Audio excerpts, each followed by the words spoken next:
महाराष्ट्र की जिला परिषदों के अंतर्गत कार्यरत राष्ट्रीय ग्राम स्वराज्य अभियान के अनुबंध कर्मचारियों ने अपनी विभिन्न प्रलंबित मांगों को लेकर गोंदिया जिला परिषद कार्यालय के सामने काम बंद आंदोलन शुरू कर दिया है।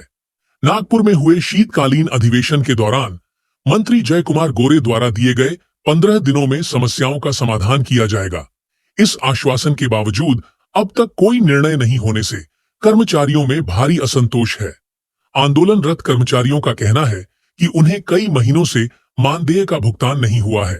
साथ ही सेवा सुरक्षा और स्थायित्व को लेकर भी कोई स्पष्ट नीति नहीं है। इन्हीं मांगों को लेकर कर्मचारियों ने कामकाज ठप कर आंदोलन का रास्ता अपनाया है।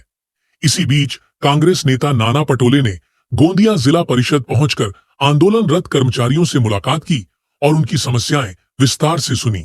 नाना पटोले ने कर्मचारियों को आश्वासन दिया कि वे उनकी मांगों को सरकार के समक्ष मजबूती से रखेंगे और न्याय दिलाने के लिए हर संभव प्रयास करेंगे।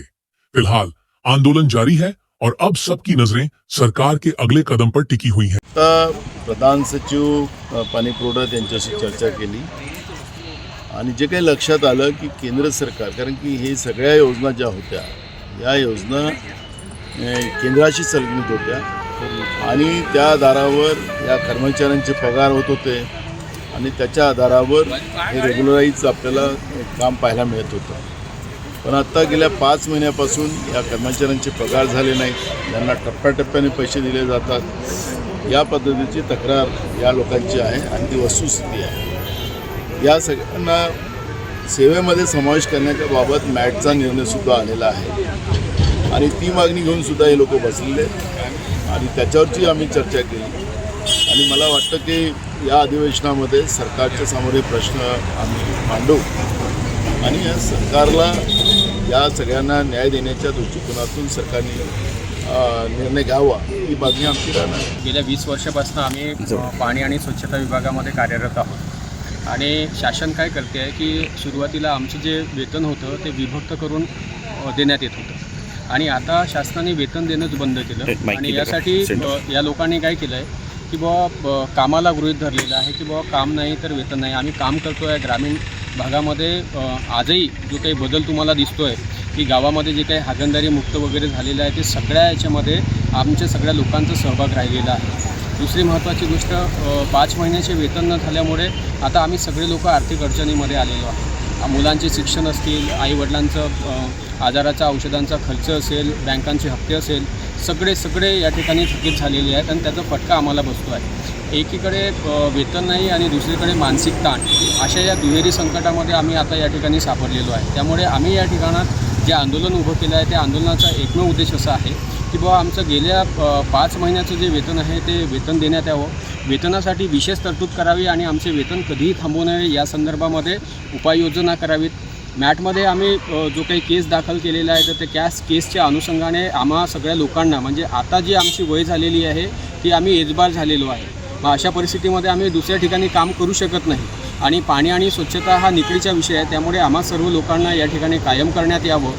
सोबतच आता आउटसोर्सिंगचं एक धोरण गव्हर्नमेंट राबवत आहे तर त्या धोरणाच्या अनुषंगाने आमच्याकडे वॉश कर्मचाऱ्यांची आउटसोर्समध्ये नियुक्ती झालेली आहे। तर हे आउटसोर्स जे आहे ते कायमस्वरूपी बंद करावं आणि कर्मचाऱ्यांना जर शासन योग्य प्रकारे वागणूक देत असेल, त्यांचं वेतन वेळेवर करणार असेल, त्यांना सन्मानाची वागणूक देत असेल तर नक्कीच राज्य जे आहे ते प्रगतीपथावर जाईल आणि त्या दृष्टिकोनातून आम्ही या ठिकाणी हे आंदोलन सुरू केलेलं आहे। त्याबद्दल असं आहे की मागील 20 वर्षापासून जवळपास आम्ही सगळे कर्मचारी कामं करत आहोत। आम्हाला एकतर वेतन कमी आहेच आहे, पण त्याबरोबर आम्ही जेव्हा मॅटमध्ये 10 वर्षे ज्यांना पूर्ण झाली आहेत असे कर्मचाऱ्यांना सेवेत सामावून घ्या हा जो मुद्दा घेतला होता त्या मुद्द्यावर पण मॅटने निर्णय दिलेला आहे। याच्यावरही शासनाने आजपर्यंत काही केलेलं नाही। दुसरं महत्त्वाचं म्हणजे आमच्यापैकी सगळेच लोक आम्ही दौऱ्यावर जातो आणि आम्हाला दौऱ्यावर गेल्यानंतर आम्हाला अपघाताची कुठली सुरक्षा नाही आहे, आम्हाला उद्या भविष्याची कुठली विम्याची सुरक्षा नाही आहे, आम्हाला कुठलंही पेन्शन किंवा काही आहे नाही। म्हणजे समजा आजच्या घडीला आमच्यापैकी एखादा व्यक्ती दगावला तर त्याचा परिवार, त्याचं सगळं कुटुंब रस्त्यावर येईल याच्यात काही दुमत नाही आणि म्हणून ही सुरक्षासुद्धा आम्हाला असणं गरजेचं आहे, मला एवढं वाटतं। मुंबईला आंदोलन त्याबद्दल काय सांगाल आता? 9 तारखेला सगळे लोक आझाद मैदानात मुंबईला आंदोलन करणार आहेत आणि त्यामध्ये हे आमचे रखडलेले जे वेतन आहेत 5 महिन्याचे हे होणं गरजेचं आहे. पण त्याचबरोबर आम्हाला सेवेत सामावून घेणे आणि त्याचबरोबर आम्हाला ज्या सुरक्षा आहे ते कर्मचाऱ्यांना असायला पाहिजे.